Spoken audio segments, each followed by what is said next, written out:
And the next step, which is the annealing stage, which is lowered to approximately 50 to 65 degrees Celsius in order to allow the primers to anneal to the um, um, DNA template. And then the extension step, which is typically set at around 72 degrees Celsius, which is the optimal temperature for Taq polymerase activity, in order for it to synthesize new DNA strands by adding DNTPs to the 3' end of the primers. Next slide, please.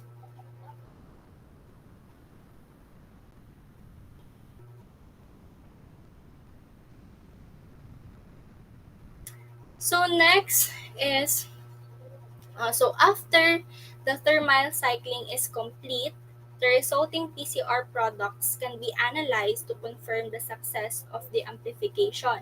And the common method for analyzing PCR products include agarose gel electrophoresis. So this is common, especially for conventional PCR. So we'll discuss that later. So this technique involves separating the amplified DNA fragments by size to visualize the presence and approximate the size of the target DNA.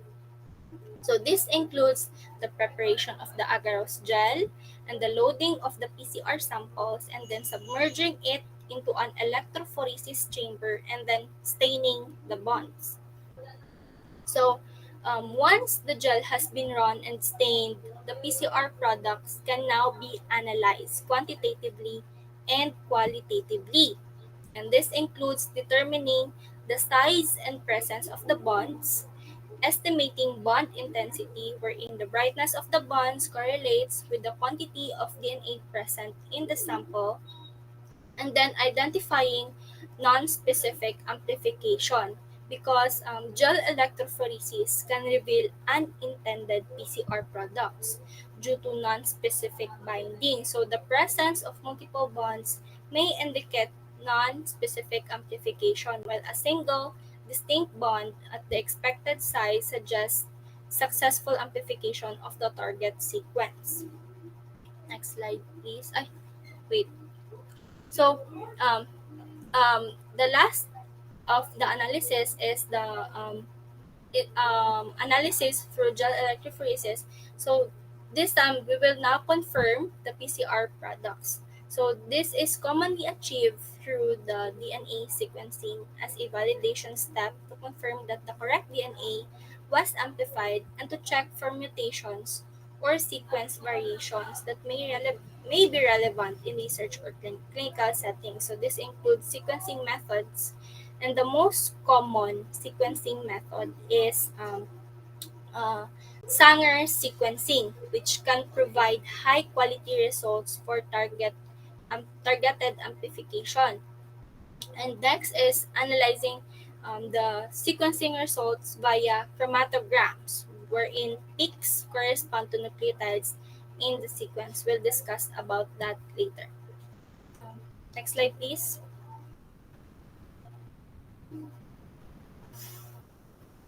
Okay, so PCR has a vast array of applications across multiple fields. So these are next slide, please.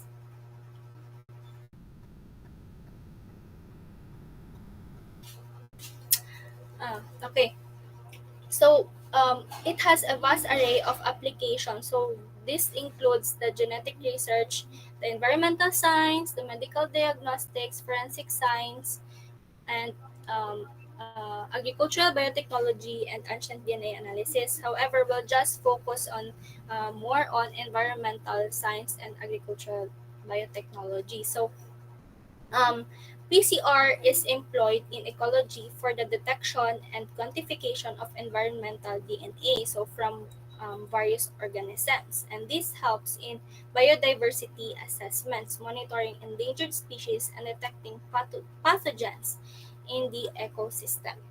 Slide, please.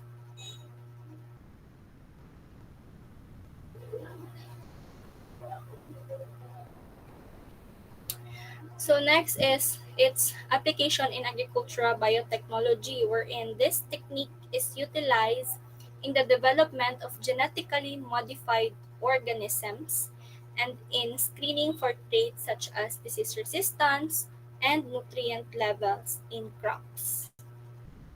Next slide, please.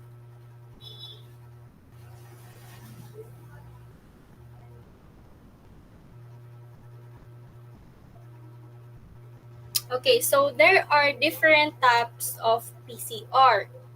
Next slide, please. Okay, so I listed here five types, but there are actually more than that.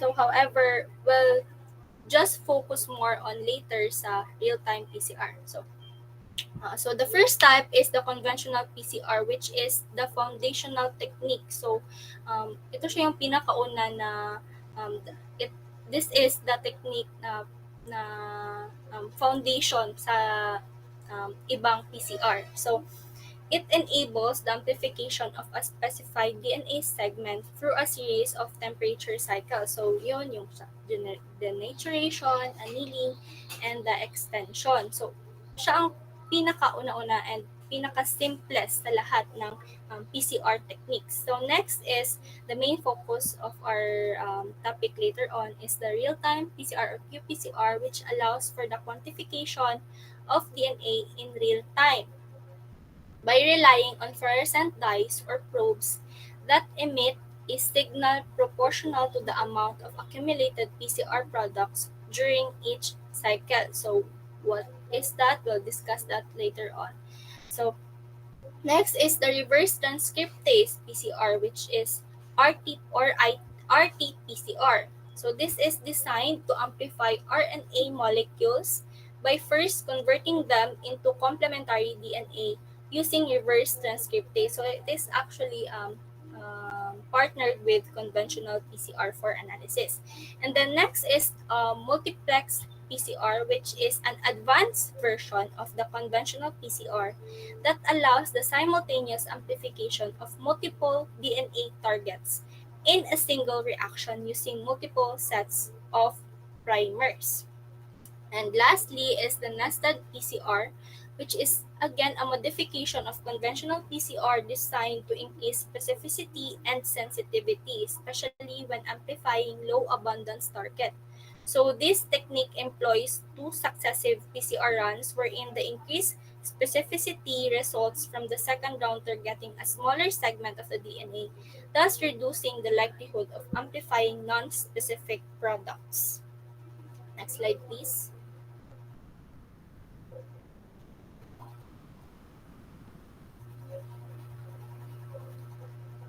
Next slide, please.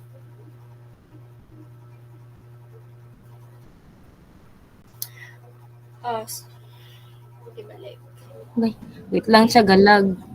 Okay, so we'll just now focus more on the qPCR or the real-time PCR.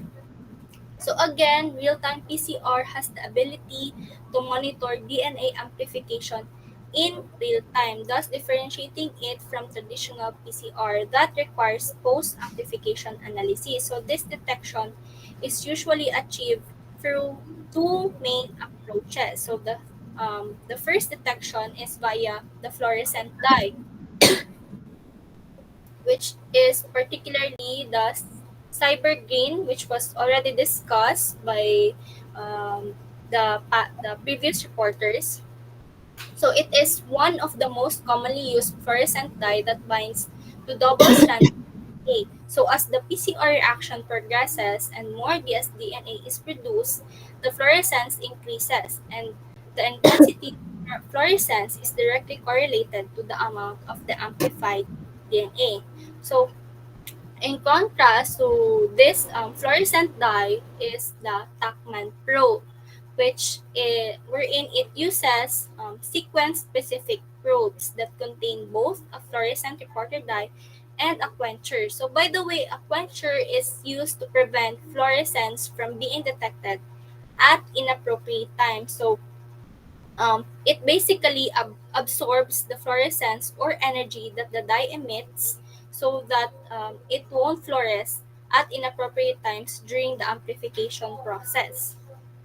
Okay, so during the extension phase, the Taq polymerase exhibits the 5' to 3' exonuclease activity, which means that it cleaves the probe and separates the dye from the quencher, which will result in fluorescence emission. Next slide, please.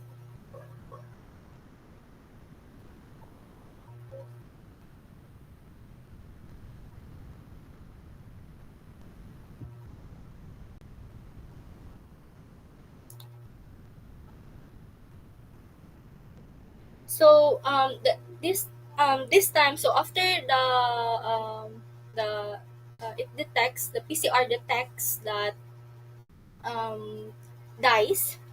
The data collection phase of real-time PCR involves monitoring the fluorescence emitted during the amplification process. So the key elements including here are the real-time monitoring, wherein the fluorescence emitted during each amplification cycle is measured using a specialized real-time PCR machine. So with, which is equipped with a detection system. So the machine captures the fluorescence dye such as cybergreen at each cycle, allowing for the real-time observation of DNA amplification. So next is the threshold cycle value, which wherein the data are plotted on a graph with the cycle number on the x-axis, as you can see in the picture, and the fluorescence signal sorry, on the y-axis. So as the reaction progresses, the fluorescence signal rises above the background level and crosses a defined threshold line. So, yung threshold line, yun yung green dyan, makita nyo. And then, the cycle number at which this occurs is known as the threshold CT or threshold cycle or CT value. So next is quantification. So it does so by comparing the CT values of samples to a standard curve created using known concentrations of template DNA. So this allows for the determination of the relative or absolute abundance of the DNA of interest in various samples. Next slide, please.